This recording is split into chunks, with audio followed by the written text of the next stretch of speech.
course. We meet once per week by Zoom, and we actually were using Zoom for these courses before everyone got excited about it during the pandemic. But it is definitely been easier to get people onto Zoom and doing coursework via Zoom since the pandemic started. These 6-week courses have a focused curriculum. So it is aimed at specifically how do you edit Wikipedia in a particular topic area. In the case of the Smithsonian affiliates courses we ran, these were focused on how do you edit a biography of a woman. And so we talked a lot about gender gap. We talked about the biographies of living persons policy and other related policies and guidelines that are specific to the type of contribution we're asking people to make. There is both an out-of-class homework where they take online trainings at home, they do the research about the particular person they're writing the biography on, and then they do the actual writing of the article. And they do peer reviews and other things like that. But then there are in-class discussions that are focused on kind of what are we learning? What does the gender gap look like? How are we understanding this? What are we experiencing as we're doing this work on Wiki? And so it's both a sort of offline and online counterpart in these courses.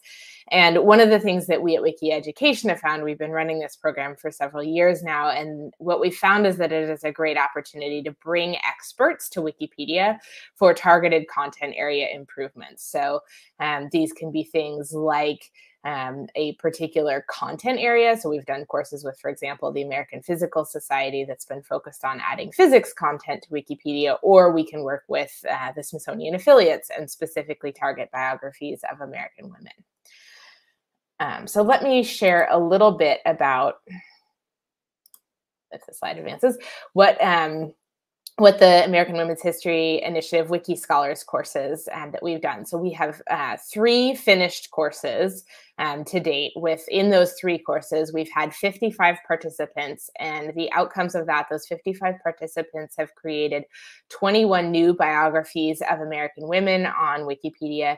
They've also expanded 15 additional stubs of biographies that were there. And these participants added about 47,000 words to Wikipedia, which is, if you were to print that out on an 8.5 by 11 sheet of paper, that would be about 160 printed pages. So the quantity of information that people are adding to these articles is pretty incredible. These statistics don't include a lot of sort of minor edits that participants made to other related articles, adding wiki links in, for example, to the particular woman's biography that they created, things like that. So there's a lot of other editing that happens kind of in addition to the work on the articles in particular. And I wanted to show off some samples. These are articles that were created by participants in these 3 courses. And so Charlie Mary Noble was a astronomer, and she her article, there's a planetarium named after her in I believe Dallas Fort Worth area, and her article now exists. Minnie Cox was the first Black postmaster in Mississippi, and so this was done by a participant from the Mississippi Department of Archives and History.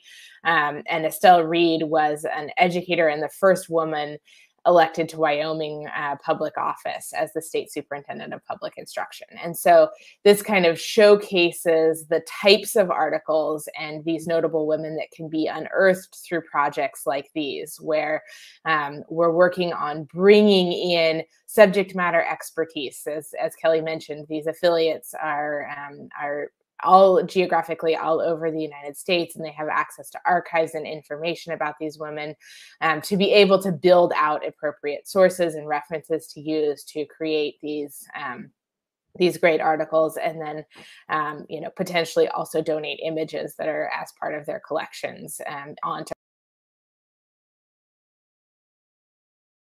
the commons so that they can be used. Great way of connecting these GLAM institutions' power of their archives into Wikipedia and helping share the story of American women in history. So I want to talk specifically about the outcomes that we had to the course, kind of beyond just the numbers. So Kelly mentioned one of the great outcomes of this is that we were able to bring more editors from geographically diverse parts of the United States.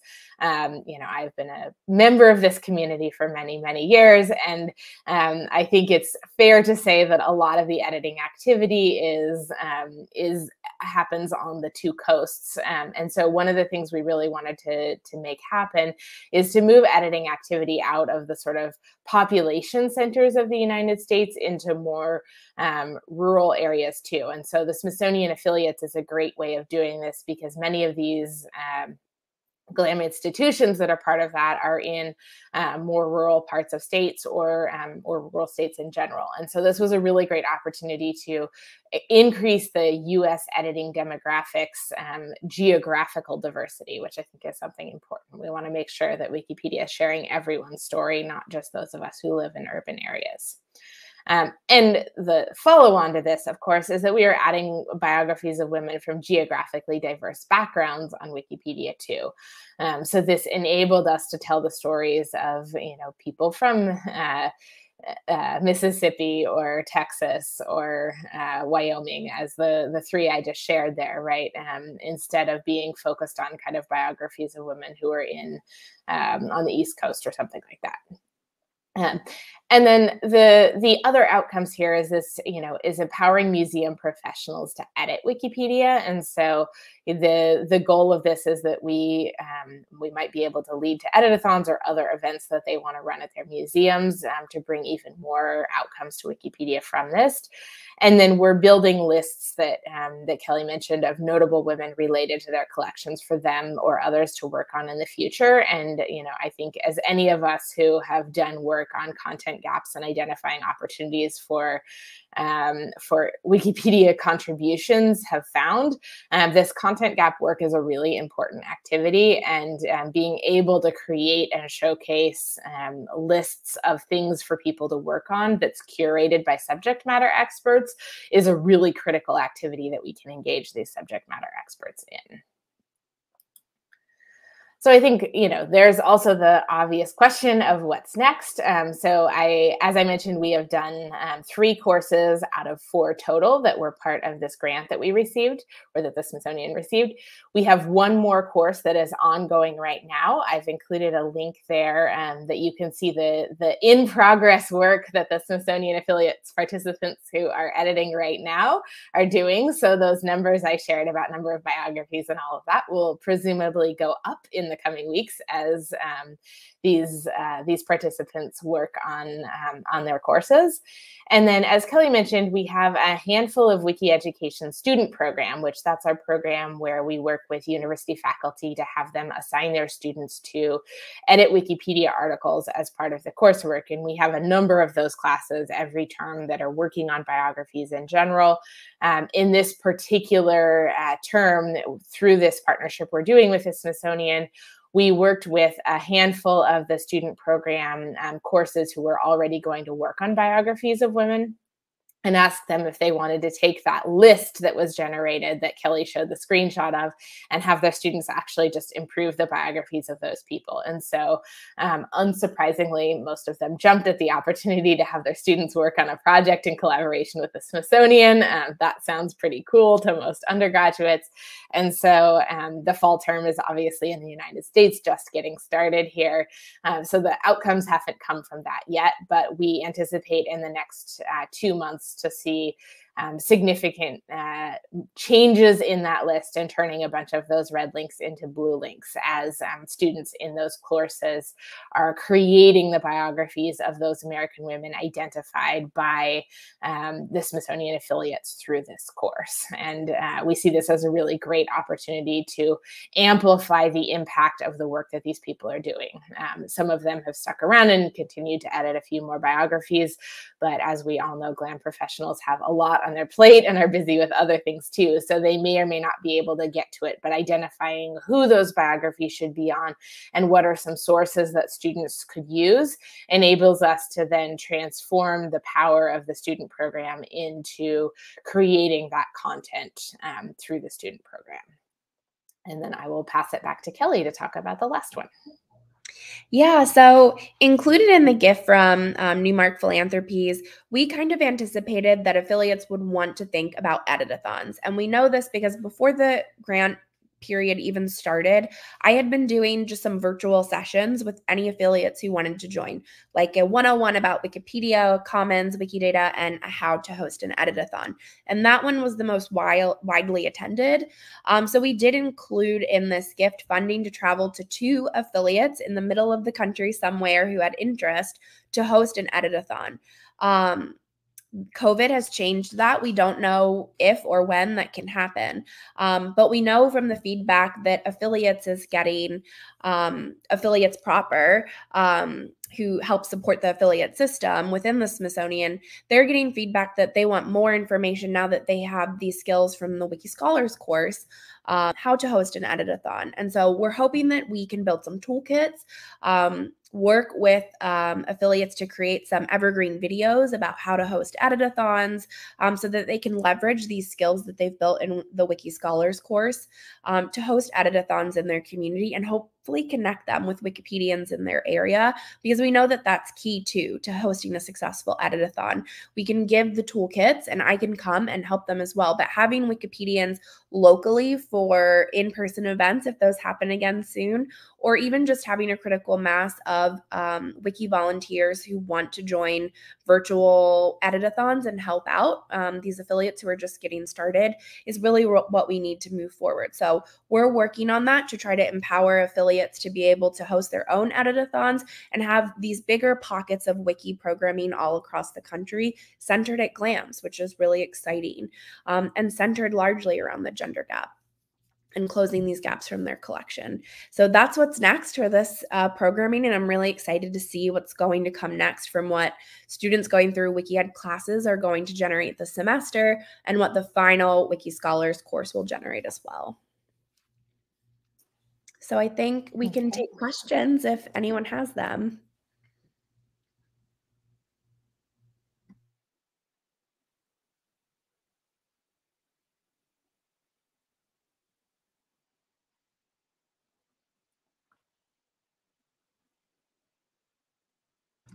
Jim Hayes has put some good links as well as Sage in the chat, so thank you for doing that.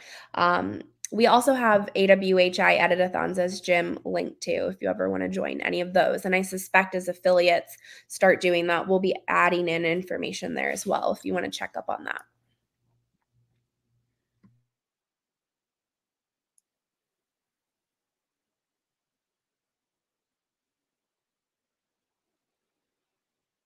Somebody is bound to have a question here. Come on, we're all Wikipedians. We all want to know things.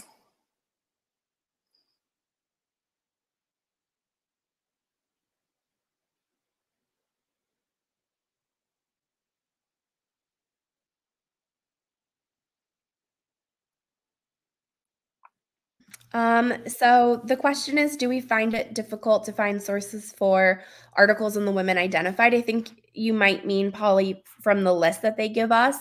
It is a lot of work once I get all of these Excel spreadsheets from the affiliate staff members who've gone through the course to kind of collate the data and think through if they haven't given us enough reference information, if they're notable for Wikidata, because that's the first stop. And that is sort of what I tasked the affiliates with is, are they notable enough for Wikidata?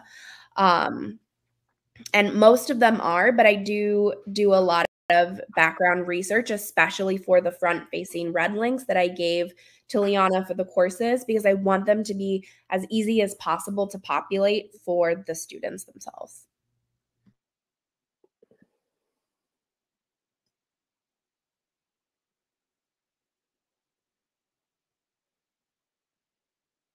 It looks like there's a question about the DPLA partnership. I believe that FECAP Solace is working on that through the Open Access Initiative, but I don't have, that's not my department, so I don't have a ton of details on the status of that right now.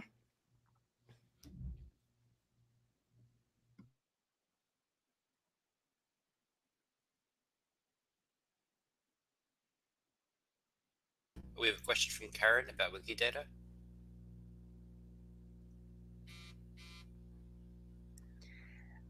So I didn't construct the course, but I don't think that we talked with them about Wikidata other than like conceptually in the last course that I hosted where I talked to them about how a list building project just in Excel could feed into Wikidata. But nothing about how to edit it themselves. Wiki Education does run the Wiki Scholars courses that we ran with the Smithsonian here are on editing Wikipedia, but we also have a branch of that program that focuses on editing Wikidata as well. Participants from this course could also, obviously, if they're interested in Wikidata, could enroll in one of our Wikidata courses as well. But that was not covered in the curriculum of this particular course.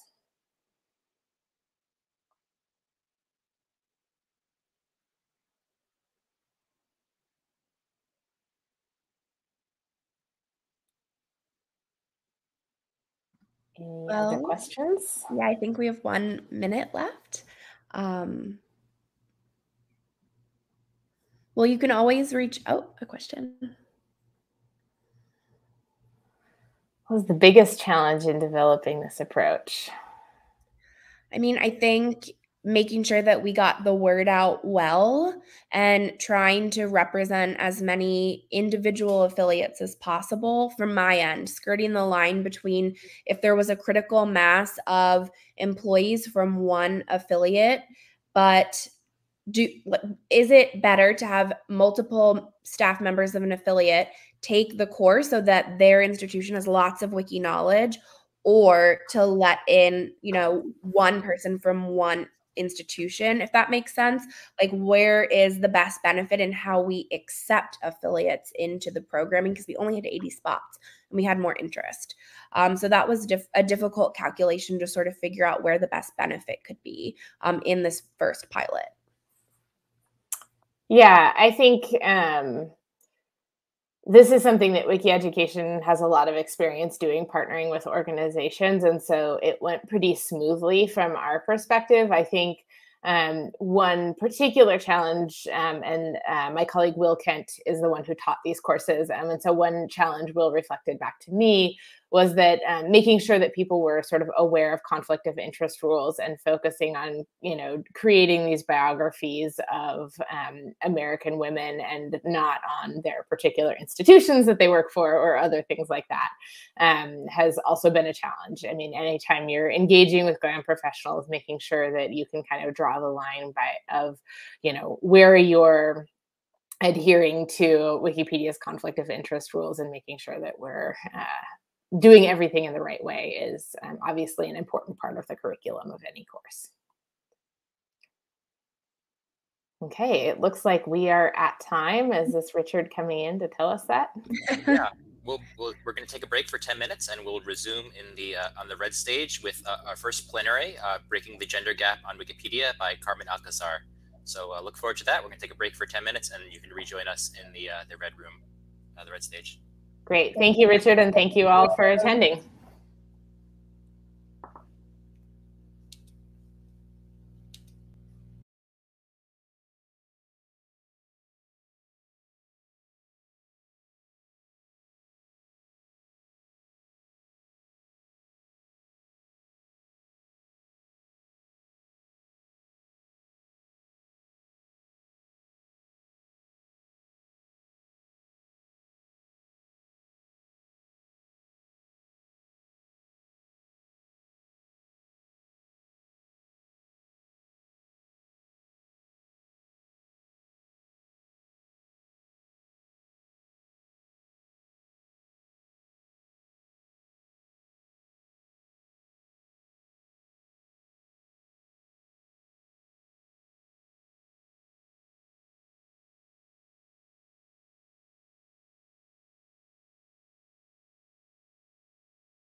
Hello, everyone. Session on Turath. Before I introduce myself, I usually like to ask a question. How many of the people here in attendance can name 3 prominent Arab authors? If you can put your answers in the chat, that would be great.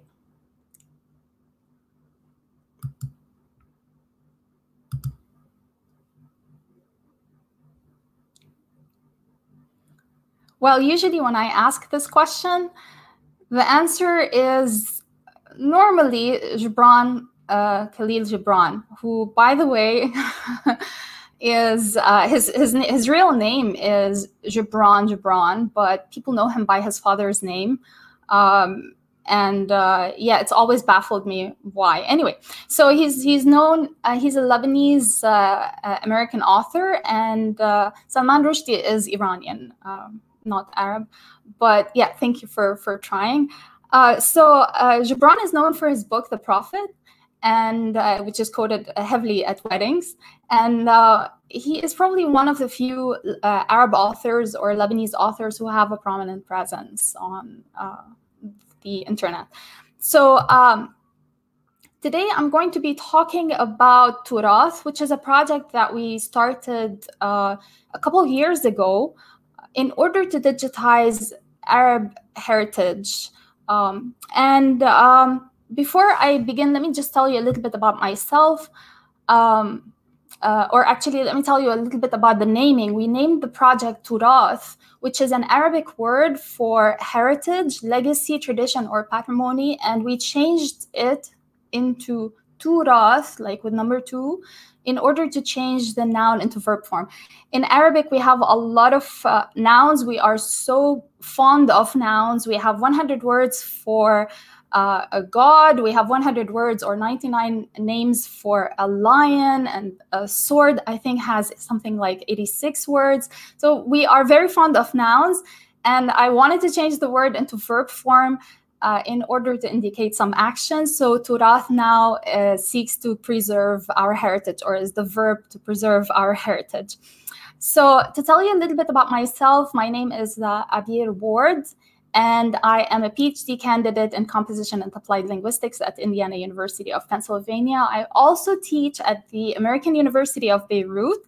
I teach English for international business, technical writing, academic writing, and science writing. You can always email me at the emails present on the screen. So what I want you to get out of this presentation is, first of all, maybe know how to design and develop a writing course or a digital writing component in your courses using the Wikipedia education platform, which is, I know, is well known and used. However, we're going to take a look at how we use a particular project that's rooted in the community to motivate our students to digitally write. How to work on a similar writing project using already tested tools, maybe implementing collaborative writing tools in courses, maybe critically framing writing projects that link academic writing for second language speakers with their social context, which is something that I've noticed to be very effective. So what are our objectives? Turath's objectives include creating a community of research networks through digital collaboration between students, librarians, Wikipedia education, and professors. The second thing that we wanted to do really was encourage students to develop their digital literacy and take an active part in their learning, and maybe help them develop their authorial voices by engaging in projects related to their communities. And engage in cultural politics of representation by developing an online presence for Lebanese and Arab authors, thus preserving the literary heritage of the Arab world. Because when we look at how many Arab are represented, how many Arab authors are represented on Wikipedia and in different articles present online, we found very few authors present on there. We'll talk a little bit about this later. But first, let me give you some background information about the literature that's out there that helps or shows us how Wikipedia allows us as a platform to engage our students or engage them with public audiences and experience collaborative writing, all while contributing to public knowledge. With students, when they realize that they're writing for a real audience, the whole experience changes. This work helps students deconstruct authority in public and published texts. This is also very important. Wikipedia helps establish common learning outcomes in rhetoric and composition, especially for first-year composition students. It offers opportunities for teaching from a cultural perspective, which is what we're doing.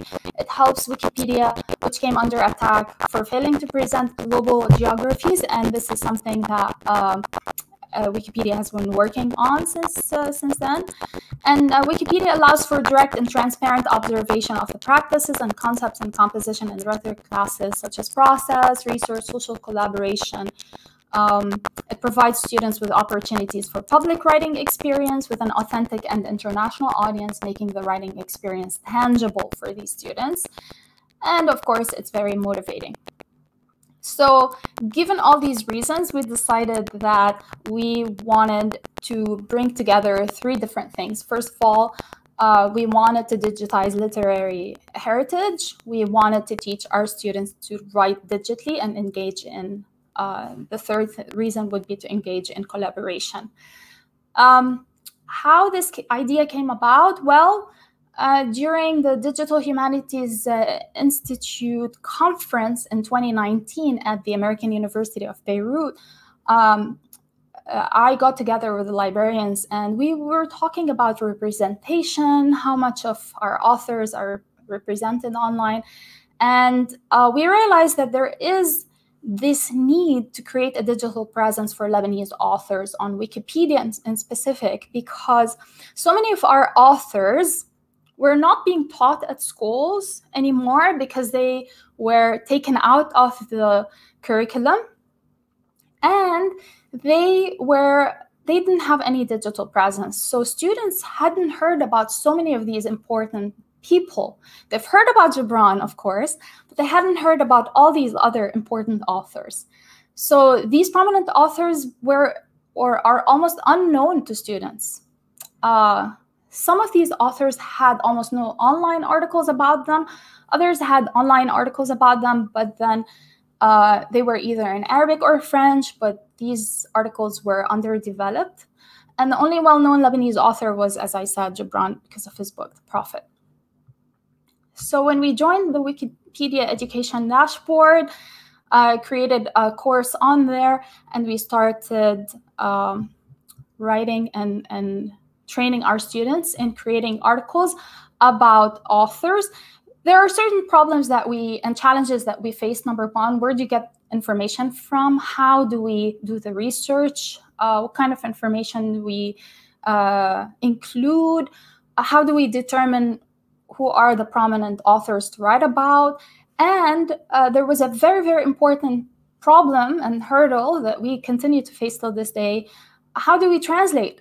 Do we have guides for translation? How do we translate information? How do we quote information that we've translated? And other problems that we also faced included, like, for example, if we have some information that is very well known, so because of our oral history, can we include this on Wikipedia? Well, Wikipedia says, no, we cannot. It has to be reliable sources. So this is something that we're still negotiating, we're still working on, because we come from a different part of the world that has its own set of information and histories, and we still rely on oral history in a sense. So how do we take this oral history? How do we digitize it? This is also one of the problems that we're facing.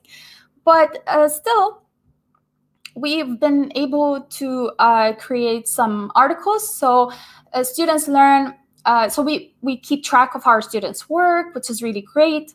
It helps us as instructors, and it helps our students feel that they are writing for a real audience, which makes all the difference for them. Students also learn how to upload to Wikimedia Commons and work with these resources there. They're understanding new concepts like open sources, etc., etc. And we keep track of students' progress, contributions, training modules that they've completed, etc. So it gives us all the numbers, which we think is amazing. We can also download data in different formats and keep track of whatever our students are doing. So far we've published these original articles. I know they're few in number, but guess what? They've made such a big difference. We have articles about all these prominent Lebanese. We started with Lebanese authors because most of the students at the American University of Beirut come from Lebanon, but we also included Arab authors from around the Arab world. I cannot play a video here because unfortunately I cannot share a PowerPoint. I have to share the PDF with you. Well, last year, what really shocked us is we got an email from Wikipedia saying that the 10 articles that we had created in class got 14.5 million views, which was in itself a huge motivation for us and our students. So the students got really excited, especially because they had realized, in a sense, the importance of what they were doing. And to them, this number surpassed any number of viewings that any post on social media ever garners. So they were very excited about that. 10 articles yielded 14.5 million views. And the class before that created 8 articles that garnered around 4 or 4.5 million views, which was also great. Now, Turath in 2021 has a different plan, because this year the American University of Beirut is celebrating 100 years of becoming co-ed. And this is 21 years before Harvard and 48 years before Yale. So imagine this university in the Arab world became co-ed and started graduating women. And so because of this hype, Turath is trying to take advantage of what's happening. And this year we plan on creating, in the fall semester, 16 articles about prominent Arab women. And we have included a few have graduated from the American University of Beirut, including the first Arab Muslim woman to graduate from the American University of Beirut. We're involving 100 students producing around 30 articles about Arab women, editing around 100 articles, and adding sources to 300 sources to existing articles. I know the numbers don't seem really big because these are 100 students, but because of the collaboration, we have around 3 to 4 students working on each article. And we also want to produce quality articles. We don't want to produce just anything. And it's very difficult. Any of you who have participated in a Wikipedia education class knows that you're encouraged to keep your work in the sandbox and to edit rather than to create articles. But because of the need that we have been given the green light to move our articles from sandboxes to Wikipedia. So what are our next steps? First of all, we want to create 2 Wikipedia editathons at the American University of Beirut, and we're still working on these and planning them. We plan on engaging more professors in Turath, not just professors at the American University of Beirut, but also professors from around the country and maybe from around the Arab world. Collaborate with Centers for Women and Gender Studies on bridging the gender gap by creating better representation of women, enhance Wikipedia translation efforts, which are very, very challenging, improve Arabic Wikipedia, which needs a lot of improvement, and reach out to English and Arabic departments at other universities in the Arab world. So those are our next steps. I'm thinking the Arab world has 22 nations. That's around 11% of the world's countries, and yet we are so underrepresented. So I'm hoping that this project really gets the attention it deserves and we can fly with it. Let me tell you a little bit about our collaborators. So I'm the director of this project. We have Fatma Sharafuddin from the American University of Beirut. She's the interim director of AB Libraries. Dr. Charles Bazerman at UC Santa Barbara. He's a project mentor. Dr. Helene Blumenthal at Wikipedia Education provides us with all the support. Dr. Matthew Vetter at Indiana University of Pennsylvania. Jafet librarians at the American University of Beirut. Women and gender studies, former students of mine who have decided they want to take part in this, and our designer. So thank you for your attention. If you want to reach out, feel free. And if you have any questions, by all means, to ask.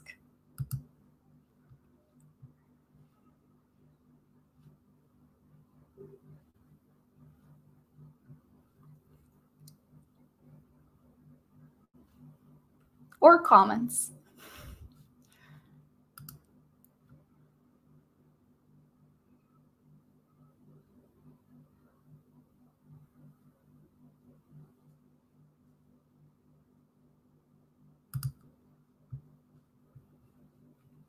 Thank you.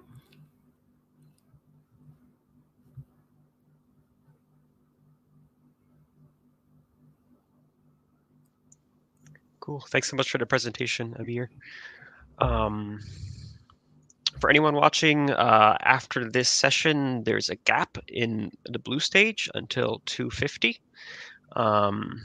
At 2:55, we'll be back in here with Wikiletter systematic review. In the meantime, feel free to go to the red stage, the green stage, or the emerging technologies editathon. We got a comment from Liana.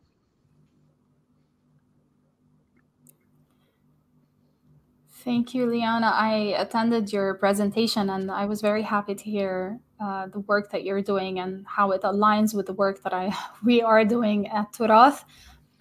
Hopefully we can expand the work, especially because this year we're going to be concentrating on women in the Arab world. And I mean, as a group, they're very marginalized in their own countries. So let alone, worldwide. So hopefully we can do some progress there as well, and in a way support your project directly or indirectly. Thank you, Savannah.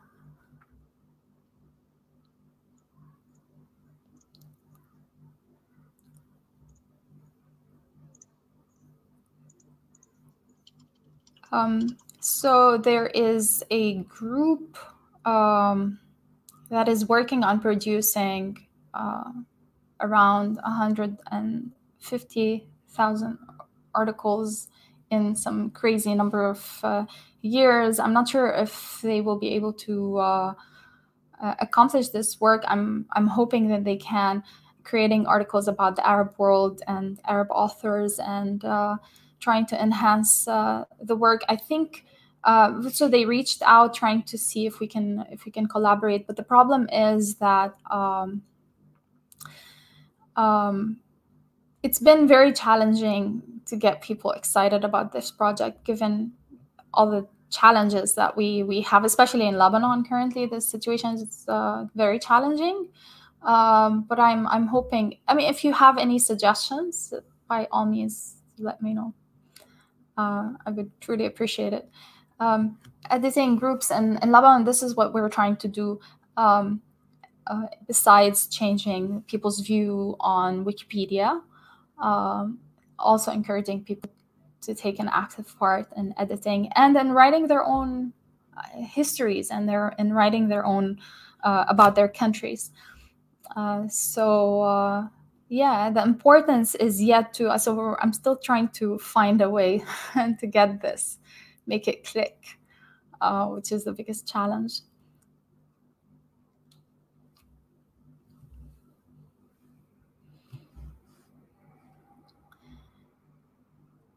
Any other questions? Well, thank you very much for attending and for listening in. And please reach out if you have any suggestions and comments or any questions. Great presentation. Thanks so much, Abir. Thank you, Kevin. Bye all.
how do you do? We're going to be presenting the WikiLetters Systematic Review Tool. I'm presenting first. My name's Lane Raspberry.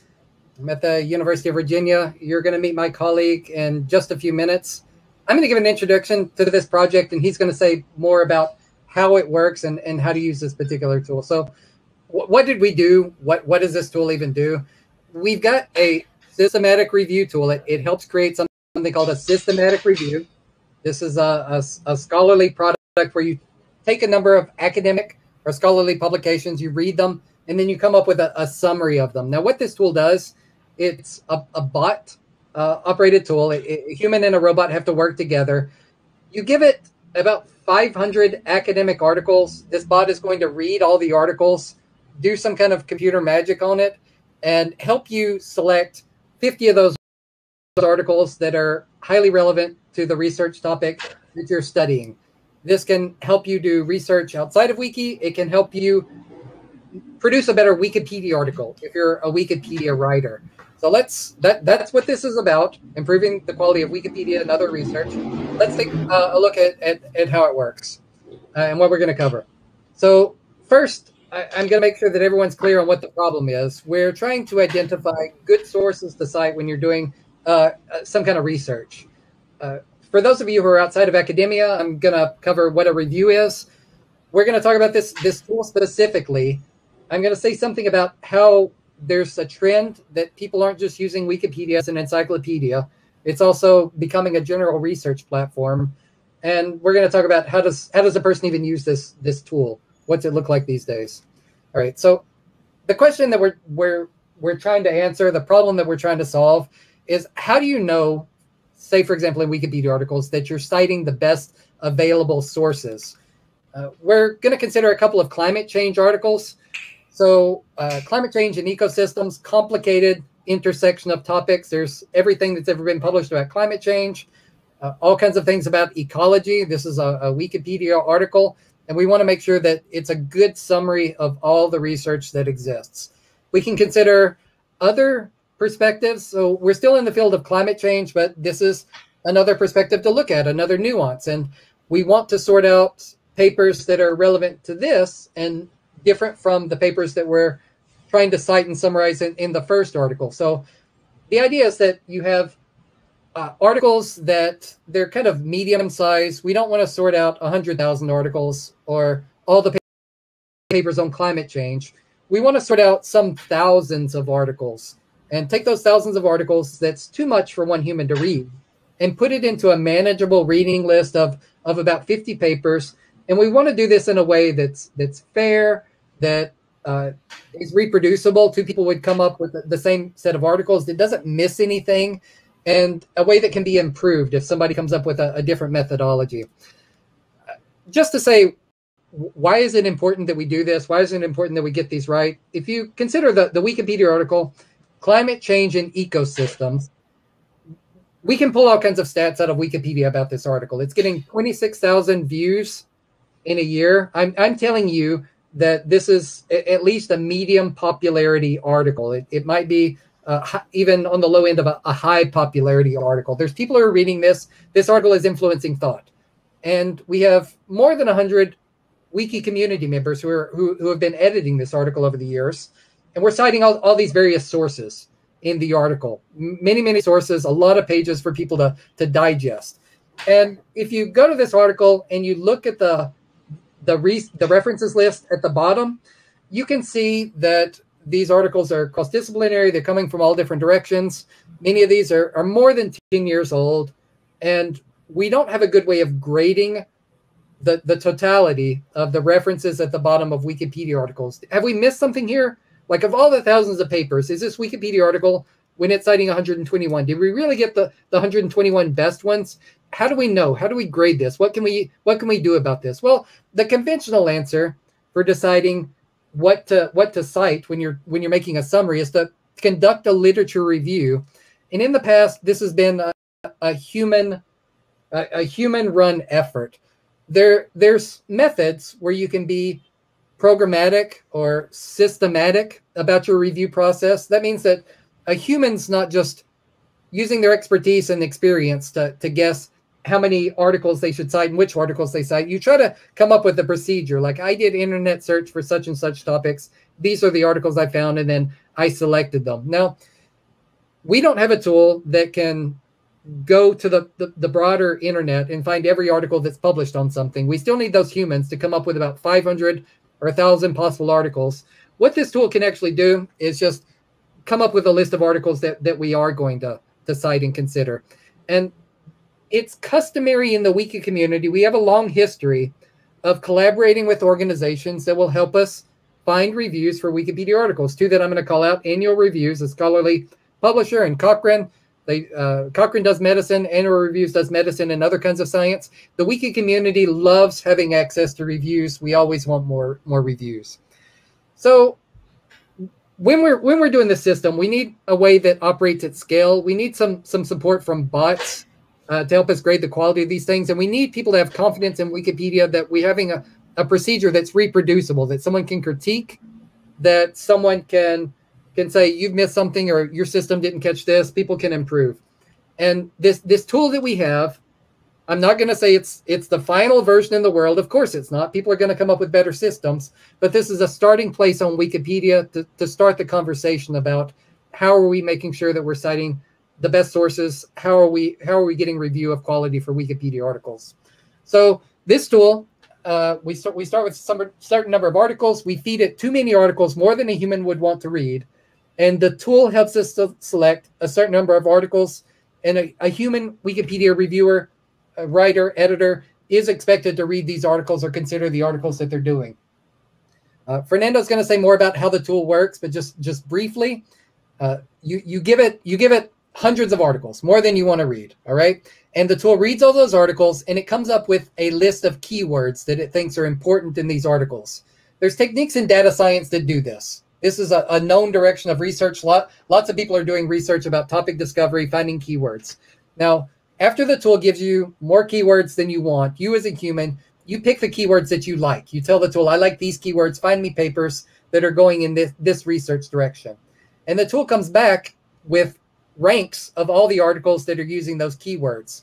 And then it's your job as a human to draw the line of how many papers you want to read based on this algorithm that the tool's coming. So the tool's got a systematic way of sorting these papers, and you, the human, you say, I want to read 50 papers, so I'm drawing the line here of these papers that the tool says are heavily using these keywords, so I'm not going to be able to consider the other ones. To put this in the broader wiki context, this is just one tool. We're a small team. Other people do this kind of research. This is something that happens in academia. We're just bringing this tool to Wikipedia. That's the innovation here. But Wikipedia is becoming much more of a serious place to do all kinds of research. I'm not going to talk about other projects so much, but I want to present something about the environment of research in Wikipedia, especially around Wikidata. And I'm going to go over some of these other products that other people are doing elsewhere in Wikipedia. Nothing to do with this project, except that we're sorting academic papers, trying to move citations around, trying to improve quality in Wikipedia. Of course, fundamental to Wikipedia, Wikidata, is the Wikidata Query Service. This is the route by means of which the tool that people use to ask questions of Wikidata, Wikipedia, and get lots of answers. I can't briefly explain this. If you want to know more about the query service, just go into Wikidata. People talk about this continually, but you can ask all kinds of odd questions. One of the celebrated questions that this tool can answer is, what's the largest city in the world with a woman mayor? And of course, Wikipedia can answer this because we have a list of cities. We have all these biographies. There's all kinds of questions you can ask. We move things in and out of Wikipedia versus Wikidata. Wikipedia is our encyclopedia. Wikidata is our database. There's something called the Wikidata Bridge. This moves content across languages, moves citations across languages. So someone does academic research in one language, and we have verifiability in other languages through the Wikidata Bridge. Through the WikiCite project, we're indexing all kinds of scholarly publications. This is a library resource. This is a wiki resource. And through a project called Scholia, we're querying WikiCite with the Wikidata Query Service to get all kinds of answers, like who's publishing on a certain topic, or give me every paper on a given topic, so that I can do my research better. As people are doing more of these projects, I'm anticipating that we're going to see more projects like WikiLetters, but this is where we are now. Fernando, Can you tell us more about WikiLetters? How does it work? Yes, what are we doing here? sure. Can I share my slides now? Please. Okay, 1 second.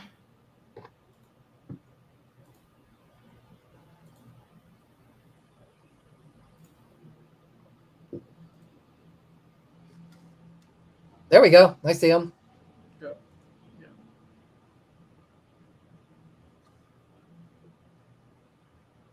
Okay. Very nice. Perfect.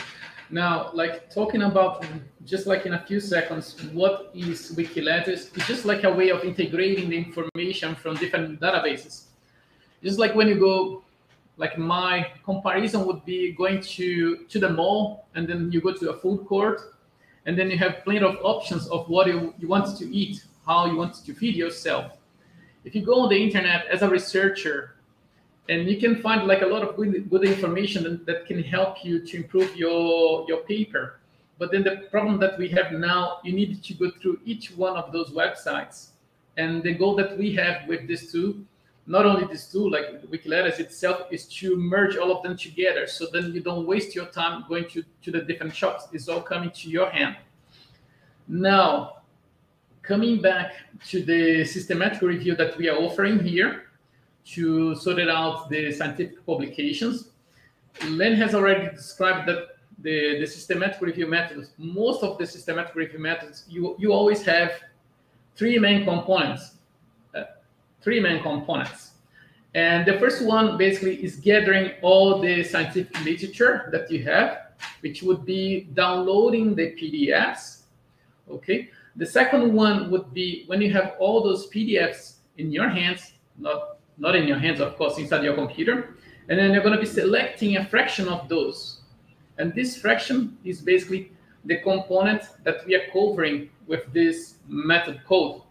So once you have those 50 or 60 PDF articles in the end, and then that's when you go to the final step, which would be like processing the contents of those articles. So all the times you see, it's basically like a simple cycle to do like a systematic review. So whenever you go to the internet, you try to see other systematic reviews, you're going to see like tons of steps, but don't try to get scared, because all of them you can easily group into those three ones, like gathering the PDFs, selecting the PDFs you want to use, and the last one would be processing the information from those PDFs. Now, moving on, if you want to test the tool and see how it works in your research field, you have already a top key in mind, please just feel free to go. We are uploading everything into the Internet Archive because they have plenty of space for files, whatever you want to share. So the link would be just like, as you can see on the screen here, like archive.org, WikiLetters Systematic Review. And whenever we are providing some advancements, like new implementations into the tool, you're going to be uploading like a newer version. And if you see something that it's worth adding into this method or the code, just please contact Len or contact myself. I'm more than happy trying to code inside. And one thing that Len was mentioning a few minutes ago is regarding the quantity of PDF articles that you need to start in the beginning. So evidently, you needed to start with a quantity larger than what you're going to end using. But the problem is the following. If your net is too large, and then I can say that it may not be that feasible. Why?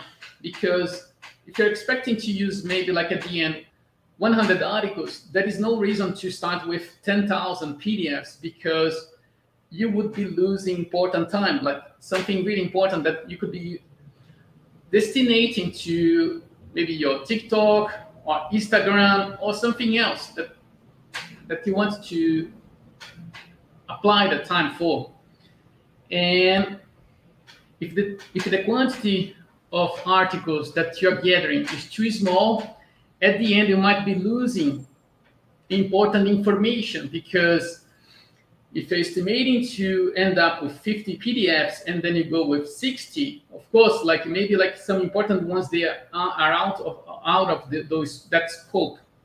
So one rule that I have in mind is if I'm trying to do a systematic review on a specific topic, I try to find something similar. If there is any systematic review on a similar topic, and then I see, wow, this person ended up with 70 papers. So then I'll try to work around those numbers, and then I'll try to estimate something between 5 times to 10 times that value, like as an initial net.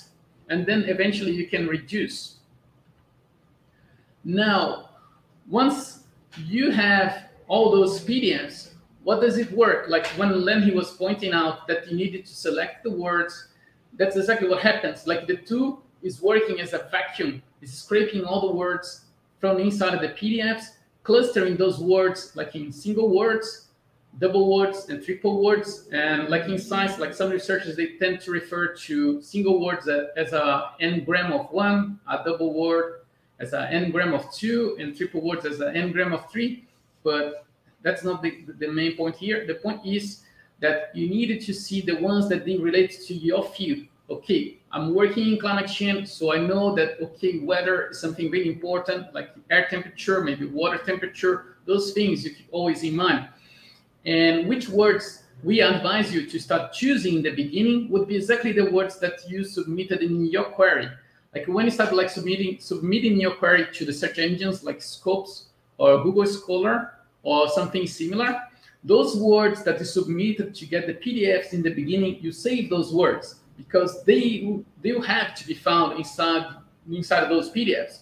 And then when the code itself, it brings to you like a massive list with hundreds to thousands of words, and then you start realizing that new words, they're going to appear to you. And then, oh, I was missing this word in my query, but that's important. So you tick those words, Why?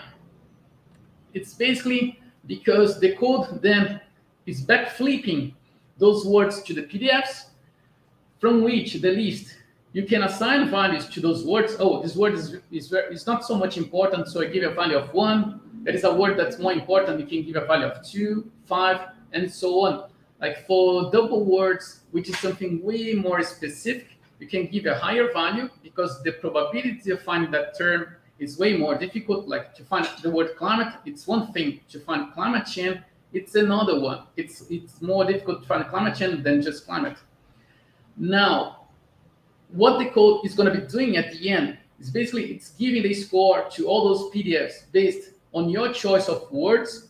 There are like a few features that is applied into the words. For example, if you choose 100 words for single, the code can apply like a bootstrapping, which is like a random selection of 90 words from the total, and then doing it again, giving a score to the papers, doing it again, giving a score to the papers, and then sorting all of them.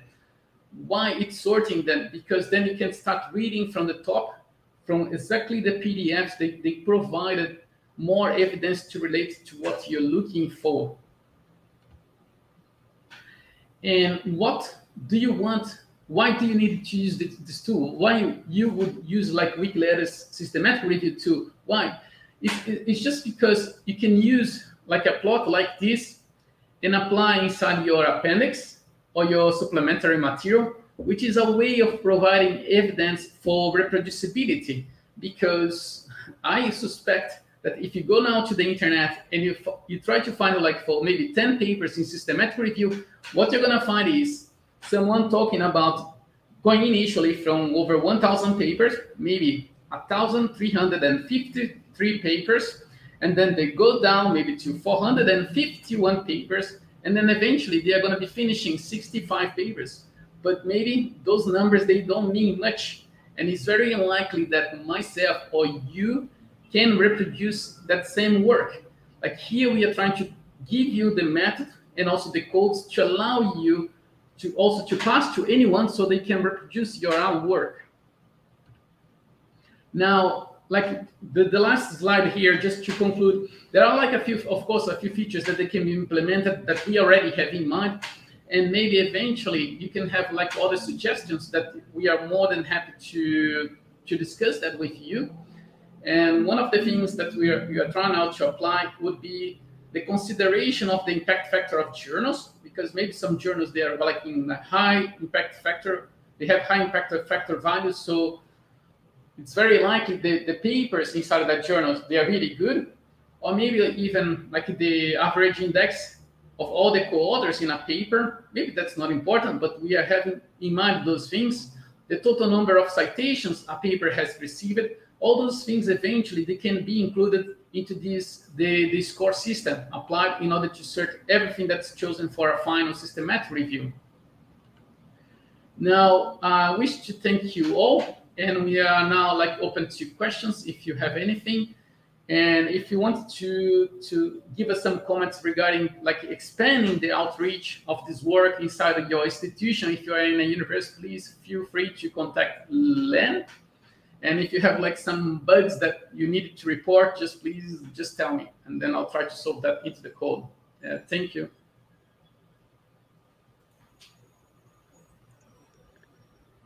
Yeah, I don't see any questions in the chat yet. Give it a minute or two. Great presentation, guys. Thank you. Gracias. Muito obrigado. Spasiba. We do have some questions in the Q&A on Hopin. Let me...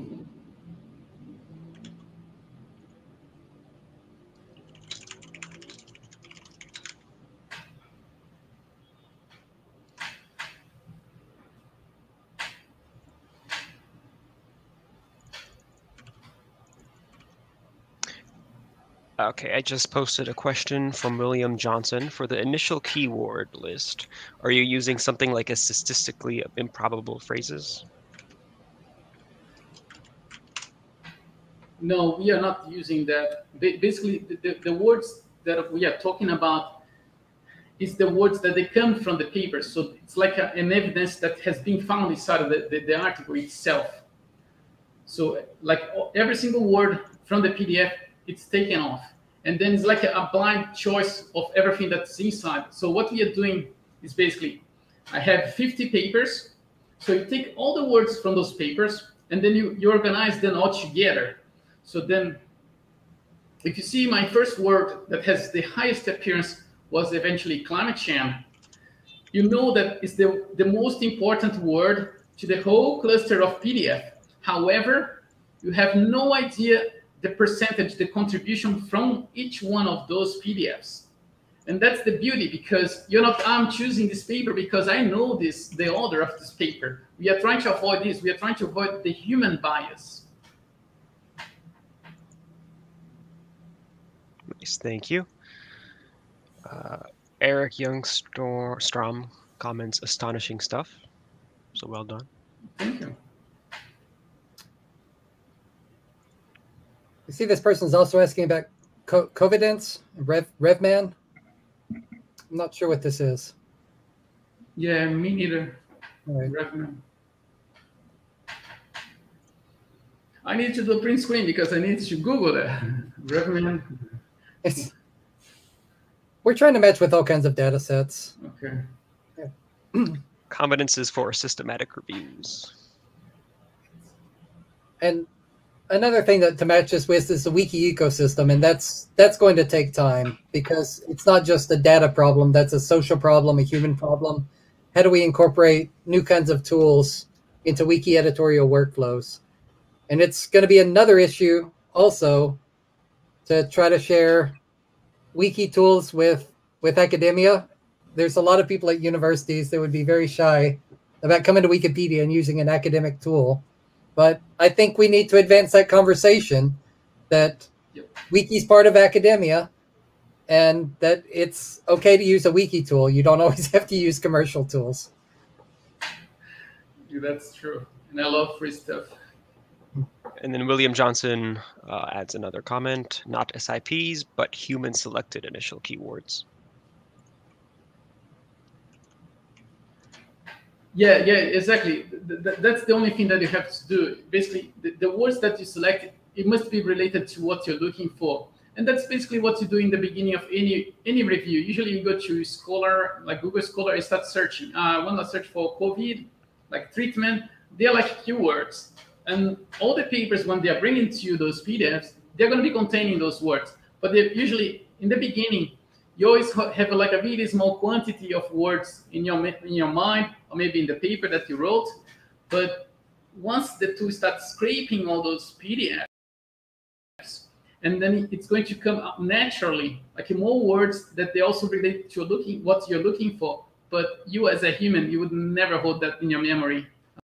Wow, cool, this word also, it's interesting to me. So start ticking those words.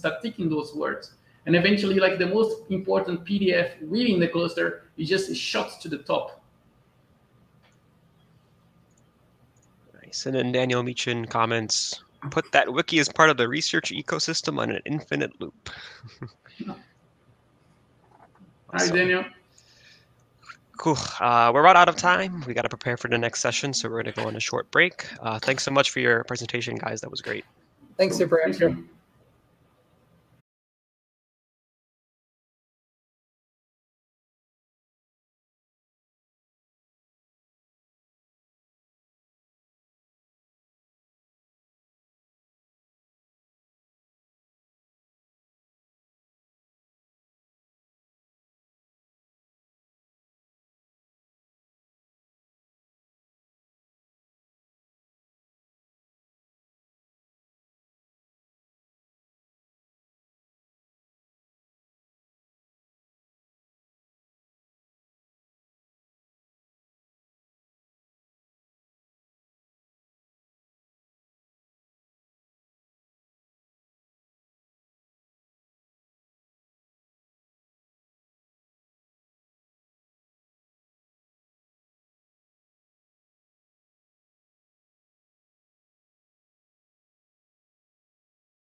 Hopefully I waited the 5 seconds.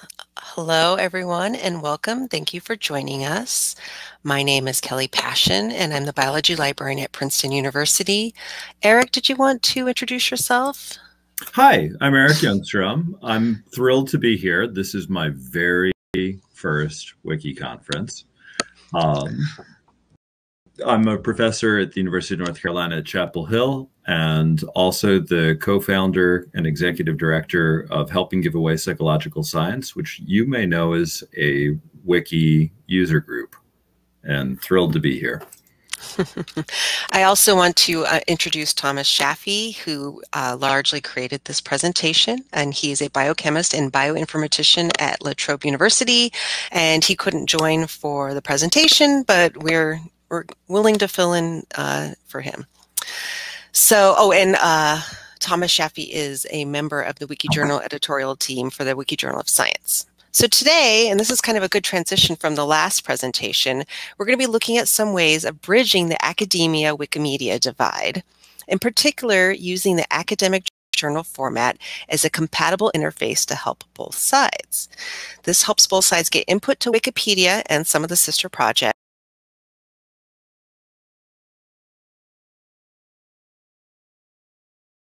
from experts who would otherwise not have contributed to Wikipedia.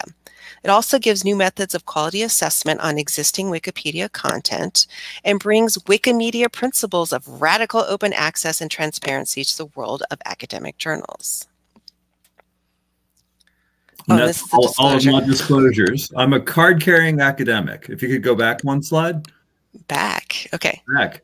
So if you have your phone and you point it at the QR code in the top right corner, that's giving you a copy of the slides. If you type the bit.ly address, that also will give you a copy of the slides. And I put these in Pharos's Etherpad as well. So you have 3 different ways of getting the slides. And did I mention this is my first Wiki conference? So at the conferences that I'm used to presenting to, I have to do disclosures about all of my conflicts of interest. And so that's that next slide. Back to you, Kelly. Keep going. Oh, this is also my first Wikipedia related or Wiki conference, but I don't have all these disclosures. All right, so in continuing, we're going to take a closer look at this bridge from the academic side of the river. But first, I'm going to talk a little bit about the history of how the wiki journals came into existence. So the idea of improving relations between academic journals and Wikipedia goes back to 2008, when the journal RNA Biology started requiring people submitting an article on a new RNA gene family to also write a new Wikipedia page to accompany it, which I think is pretty cool. A few years later, this was taken a step further by PLOS, I'm sorry, sometimes I call it PLOS and sometimes I say PLOS, with their topic page article format where authors were asked to write a review article in the style of a Wikipedia page that was then published in the journal and then copied across into Wikipedia. And then in 2014, Open Medicine did a version of this, but in reverse, by putting an existing Wikipedia page for dengue fever through the peer review process. So these events were part of the inspiration for the wiki journals, which specialize in these sort of Wikipedia integrated formats and have since built on them. So in the next stages, the first wiki journal to be created was the Wiki Journal of Medicine that was started in 2014, and then it was later joined in 2018 by the 2 broader scope journals, the Wiki Journal of Science and the Wiki Journal of Humanities. There's also a Wiki Journal of Psychology, Psychiatry, and Behavioral Sciences, which is very fun to say, and that's planned for launch in the next coming months. These journals share a preprint server where the authors can draft their work before it's submitted for peer review. And in fact, this preprint server now also serves other journals, such as the PLOS topic pages that were mentioned earlier. I do want to mention that in 2018, we won an Open Publishing Award that was based on our work to advance open publishing models and giving free access to information. I don't think any of us actually submitted a nomination, so that was a very pleasant surprise for all of us. But now let's talk a little bit about what you might need to know as an academic. So we're going to go through some of these concepts. Compared to other traditional academic journals, the wiki journals have 2 key distinguishing features. First, the articles are immediately open access in the journal. And second, neither the reader nor the author pays anything.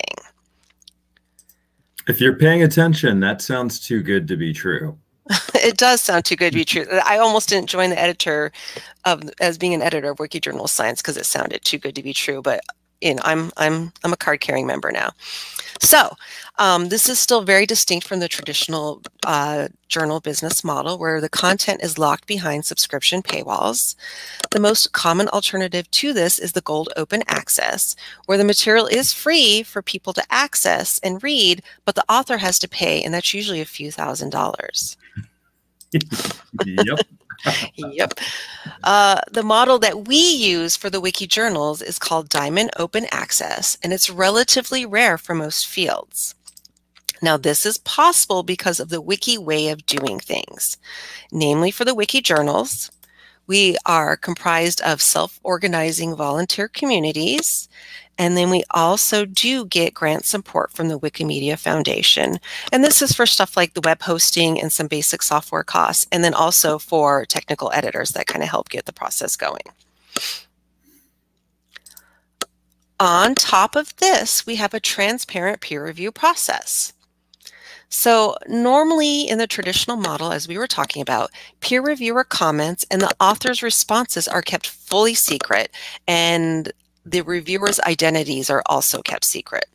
Now, as a librarian, having a transparent peer review process makes for what is a very excellent teaching tool to teach students about the scholarly conversation, and the students can see what the peer review process looks like as the reviewer and the author kind of have a conversation back and forth. And in fact, I take that usually a step further, and I work with a professor, and we contrast this with the traditional model of peer review and talk about the language that is used in reviewing in the traditional model versus an open peer review model. When it's transparent, the comments provided tend to be more constructive criticism, and they have less harsh commentary that is often found in the normal model, where the comments responses are kept hidden. Facts. More collegial, more scholarly, and a wonderful teaching tool. Yeah, thank you. We do think that the transparency in peer review demystifies this process and also makes it easier for the readers to check and audit the work as well. So all peer reviews are available to be read alongside the articles, and about 80% of the peer reviewers agree to have their identity open. Even for those that don't have their identity open, we include their fields of expertise so that a reader knows what aspects of the paper have been most thoroughly checked. So we already touched a little bit on Wikipedia integration, but let's take a little bit of a closer look. In the next slide, I'm going to talk about the readership of Wikipedia and the potential to reach more people before I hand off the slides to Eric to talk about the publishing workflow. First, it's really worth re-emphasizing the huge difference in readership that academics are used to. Even the most read academic articles, such as the top 5% journal papers, are read only a few thousand times. This is dwarfed by even the average, I'm talking average Wikipedia page, which has about 10,000 readers a year, and this is per year numbers, versus the top 5%, which can have up to 1 million and more readers per year.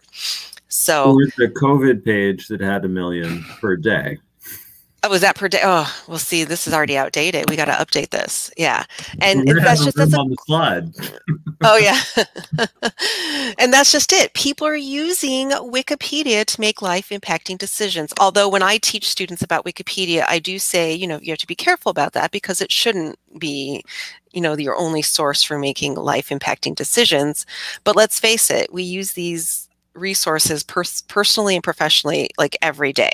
And we're all on Wikipedia on a regular basis. So we want the information to be as accurate as possible. So now Eric will talk about the process of submitting an article. And Eric, just tell me when you want me to hit the next slide. All right, next slide. All right. So as you've already heard, and as you will see when you look at all of my disclosures, I'm a card-carrying nerd. I'm 52 years old. I'm a full professor. I have an area of expertise I'm deeply suspicious of predatory journals, of open access. Everything that Kelly just said sounds too good to be true for me. I'm like, what's the business model? Who's paying for this? And so I've dipped a toe into the pool, and if I were a business professor, I would say I've done a 360-degree evaluation. I've been a reviewer, I'm an editor, I'm a co-author on a paper, and I'm one of the founding co-editors of the 4th journal. So you already, that's a spoiler. You know, I'm like all in. This is the way of the future. So I was familiar with the idea of preprints, but I never did them. I'm like, why am I going to do that? It doesn't count until it's been through peer review. But when COVID shut us all down in March of 2019, a group of colleagues wrote a paper, and we sent it to a traditional journal, and we had too much good material and no way of sharing resources with people with that. They're like, you get 5 references, and we're like, there's a lot more that's relevant. And they need to, and with only 5 references, you can't include information about people with lived experience and their perspective on things. And so we really saw a huge amount of potential. And if you actually visit this article, you'll see the figure is animated, it's all in color, and it's like, and the next slide. And people start reading it right away. If you're, and I'm like, whoa, I didn't expect that. Normally while it's going through peer review, it would all be secret. It would be locked down tight. And there are several things that my first experience of this is like, this is parts of it are familiar. Parts of it are really foreign, and this was really, really foreign. But I'm now thinking this is a strength. So the information is available, but it's also still clear this is not peer reviewed yet. This is not done with peer review. So I'm like, okay, I guess that's okay that people are seeing it before it's got the gold star of peer review, and then I'm seeing comments and discussion, and I'm like, and it also feels like the gnomes visit in the middle of the night, and the formatting got better. I'm like, I didn't know how to do that, and so I'm watching people read the paper, interact the content. It feels much more collegial than I expected. Next slide.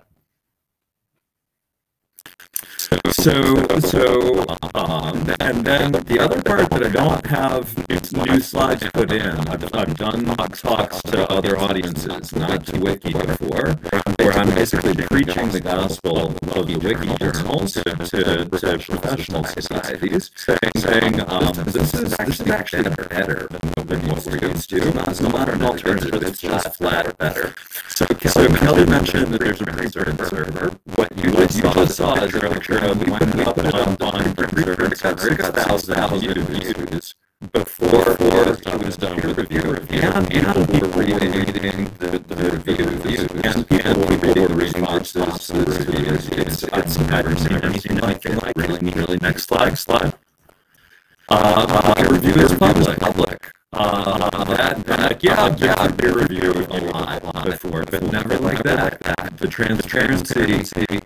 I felt a little naked. I felt a little. I was surprised that other people were already interacting with it. I'd never experienced that before. Usually, you don't get a commentary where the emails or anything until after the paper is out. At least as a preprint on the journal's paywalled website.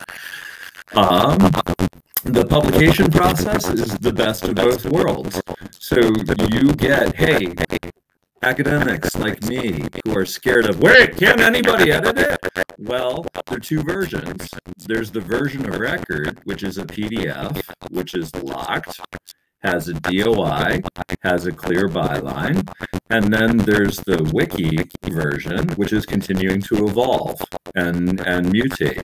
The way that I'm coming to think of the second one is that it's like a garden that other people, it's like a community garden, and other people are bringing in new ideas and information, and it's continuing. So it's really almost, I don't blog, but it's a mashup of, congratulations, you got a version of record that's very familiar, very stable. It is really clear what was your work. And you get the dialogue in a much more rich way than anything that I've experienced before.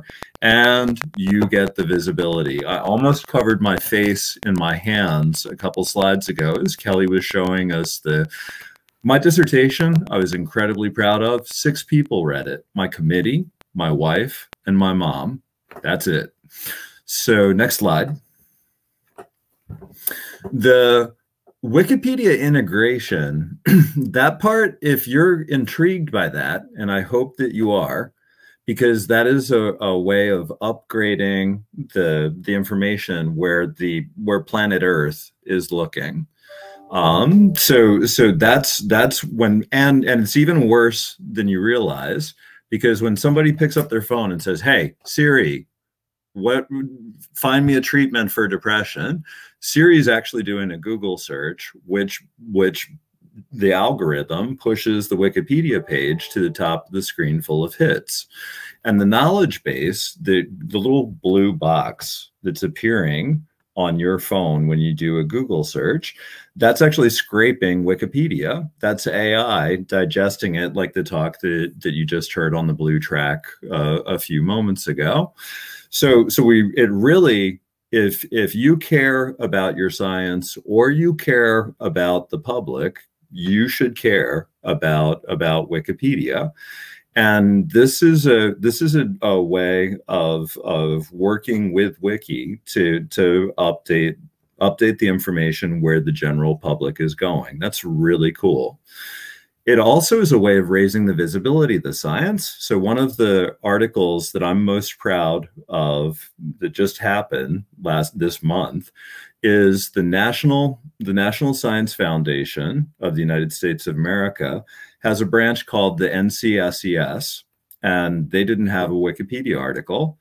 And someone talked with me and heard me bouncing up and down, wiki, wiki, wiki, this is amazing. And they talked with the director of the NCSES and said, can we try to write a Wikipedia article? And they sent it to the Wiki Journal of Science, went through peer review, poof, there is now a Wikipedia page on the topic. And it's been through peer review. The person who built it has a byline and a credit for that. Next slide. Next slide.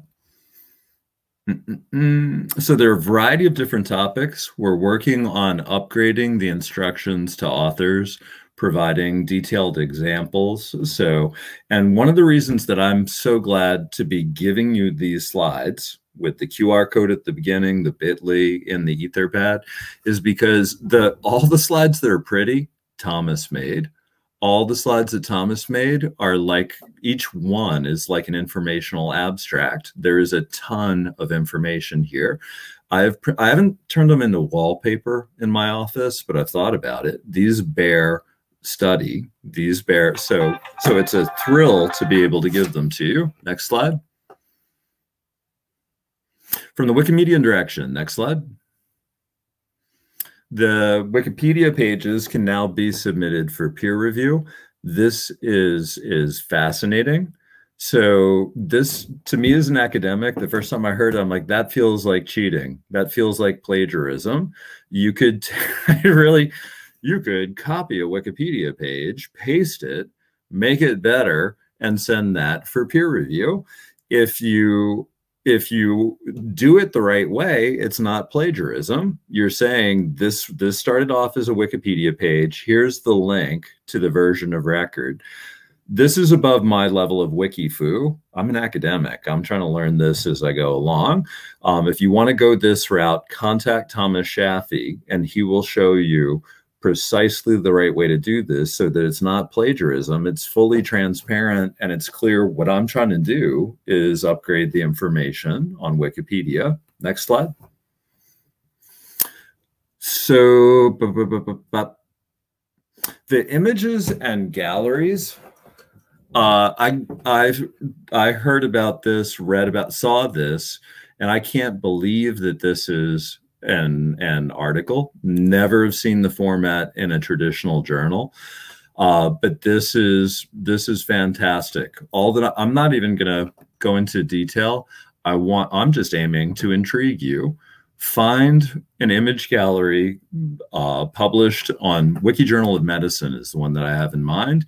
It is jaw-dropping and an incredibly helpful teaching tool, plus professional quality images that you can use in your own talks. And as long as you're citing them, as long as you thank them, it is completely kosher. Next slide. So what content gets integrated into Wikipedia? Into Wikipedia, review articles and images get copied in. Content copied across needs to follow wiki style, and it needs to follow the rules of what counts as an appropriate citation. As an academic, that's been the steepest learning curve for me. The things that I'm used to thinking about as high quality evidence, there's an evidence pyramid that I'm used to thinking about. And Wikipedia and my world of psychology, neuropsych, and psychiatry, medicine, we agree about the apex, the top, and we agree about the bottom. But our order of the stuff in the middle and how much we would, and Sandy, Georgia has been my single biggest teacher about this, and has really helped me to learn, and not just learn what to do, but the why, which is great. That makes it make sense to me, makes me want to do it better, and it helps me to explain it to other people. Next slide. Next slide. Use of references. This is the like their whole articles written on this topic. The slide itself provides an excellent degree of detail. Next slide. So much to say about Wikidata, and Thomas is working on making R packages to automate a bunch of this. If you don't know what Scholia is, check it out. Scholia is like Google Scholar on steroids. If Google saw what Scholia is doing, they would be jealous as heck and working hard and so it's got less content in the niche that I work in right now, but Thomas is trying to fix it. It's more transparent about its processes, and then the tools that people are making in ToolForge to leverage that information, astonishing. Next slide.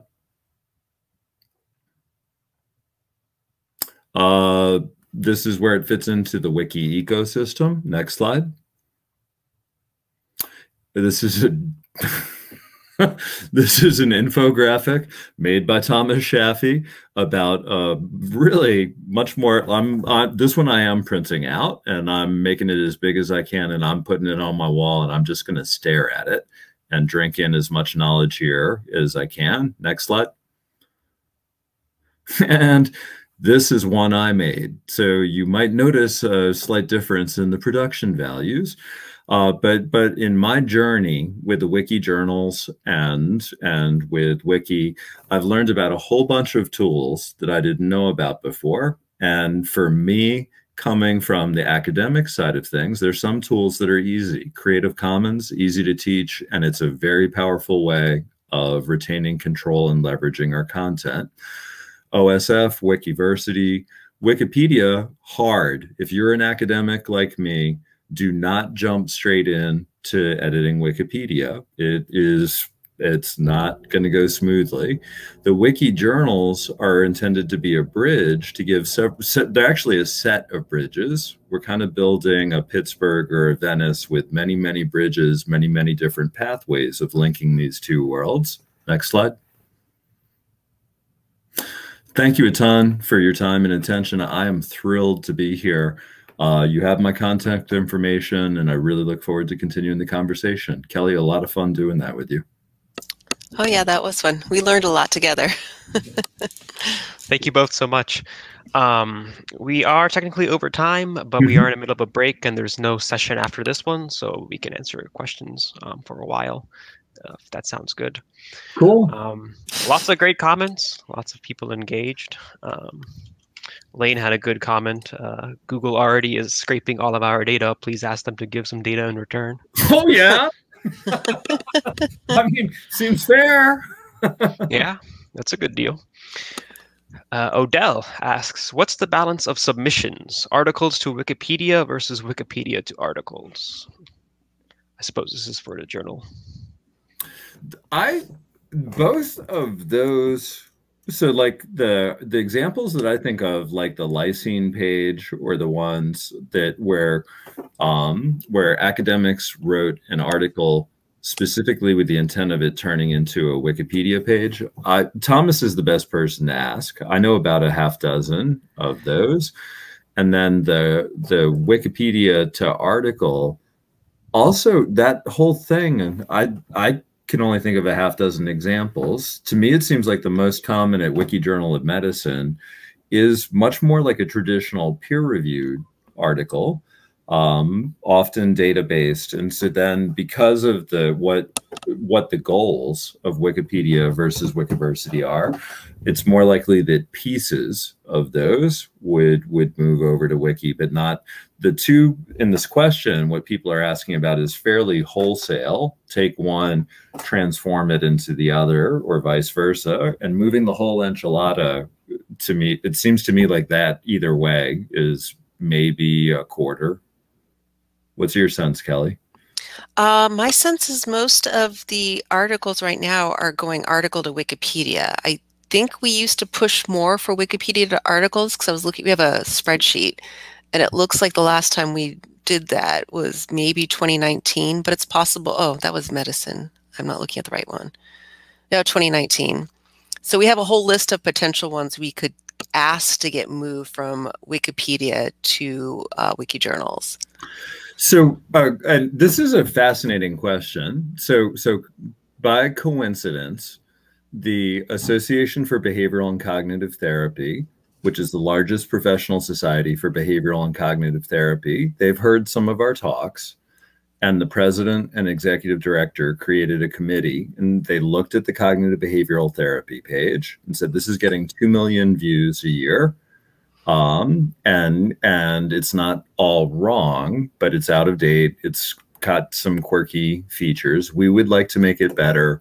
We don't know how to do it. So they reached out to the HCAPS user group in Wikimedia, and so we're actually trying to work together and figure out what would be the best way to do that.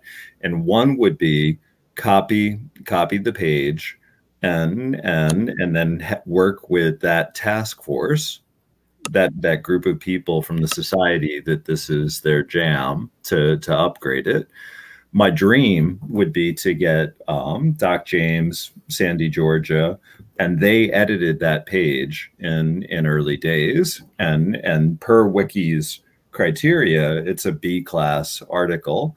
And to be able to use that mechanism to be like, here's where we started, here's what the professionals made with Sandy, Georgia, Doc James, or people like that. And HCAP's sort of trying to be the arbitrator or bridge builder, like here's why those things don't belong in a Wikipedia article. And would sort of it would be neat to have a super group working on upgrading the article, and use that to try to have a back and forth, build that bridge. Nice, thank you. Daniel notes, he says, reusing the articles in a piecewise fashion is part of the attraction. Like Figshare, or right, but the bigger impact. Yep. Let's see, what else do we have? Alex, aka Ruthven, asks, thanks for the talk. How is the peer review committee selected? Any Wikipedian can review papers? I'll let you go first, Kelly. That's got real big. Yeah. Thomas actually runs a lot of, I'm on just the WikiJournal Science, so I'm not sure how the other ones do it. I do know that when someone submits, they are asked if they have a potential reviewer that they could suggest to us. And then we will email back and forth suggesting potential reviewers based on the topic. What happens after that, since I haven't been a peer review coordinator, I don't know. I know they just reach out to a bunch of different people and ask if they're willing to be a peer reviewer, and they don't publish it until they get a certain number of people to review it. They're trying to find experts in the field, so I don't believe it's just anyone. But we would need Thomas to clarify that. So that's a question we'd have to ask. My eyes got big because my experience, both as an editor and as an author, is it's all of the above. Oh, okay. And that's one of the things that does feel foreign. So inviting content experts, there's a curve, an adoption curve, which is happening. And so the really respected reviewers in a traditional journal framework they're busy. They're skeptical about open access and predatory journals. They're skeptical about Wiki. So if they're not familiar with the journals and the model, they're unlikely to say yes to an email out of the blue. As they're engaging with it, everyone who is engaged with it sticks with it and is like, oh, this is cooler than I expected. But we're sort of climbing the adoption curve in that regard. But the other part that was really weird to me as an author is at least one of the reviewers was a really experienced Wikimedian that did not have content expertise on the topic. So that review is opening up completely different sets of issues, completely different perspectives. I wasn't prepared for that the first time. It was like a meeting of two worlds. Now, as we went through the process, I'm like, this is better. It is better for having that input. But that's part of it feels familiar yet foreign. That's the foreign. I think done well, it's better than anything else that I've experienced, but there's no guarantee that it'll always follow the best case scenario. Kind of like peer review anywhere. Yeah, Elaine comments, amazing peer review by someone totally outside the field. But that actually is what happens with grants. If you write a grant to a foundation or, I mean, sort of it, and I've said, Kelly's heard me say over and over as I've been on different Zooms or Jitsies with you, like I'm learning so much. And when I became a professor, I was like, this is going to be so cool. I'm going to be able to hang out with nerds and experts and learn about so many different things. And then I got busy and never went to any of the other departments' colloquia. And now I feel like I'm having the experience that I thought that I would, being part of the academy. I'm on the one hand, I'm pushed out of my comfort zone. And on the other hand, I'm learning so much. And if you believe that creativity comes from hearing different points of view and making new connections, this turbocharges your perspective and your creativity. So I'm not saying that it will not feel natural the first time that you engage with it, but it is so worth it. Awesome. I think that's about it. We're at 4 o'clock. Thank you so much, both of you. That was a great presentation. Thank you. Thank you. Yeah, thank you a ton. Thank you a ton, because I wouldn't have gotten here without you guys. I was trying. Like, what am I doing? And hopefully it'll be easier next time. Oh yeah. Yeah, but for anyone watching, the current activities going on in the red track is the State of Education panel. Got some more academic stuff there, and then the lightning talks in the green room. So those are 2 options. And then later tonight is a casual happy hour retreat at 6:30 p.m. Central Time. And then after that is the Wikipedia Weekly video podcast, where they're actually going to have a little social with Annie, who runs the Depths of Wikipedia TikTok. So take a look at the schedule, see what you like, and then have a great evening, everyone. Thank you so much. And thank you all for coming.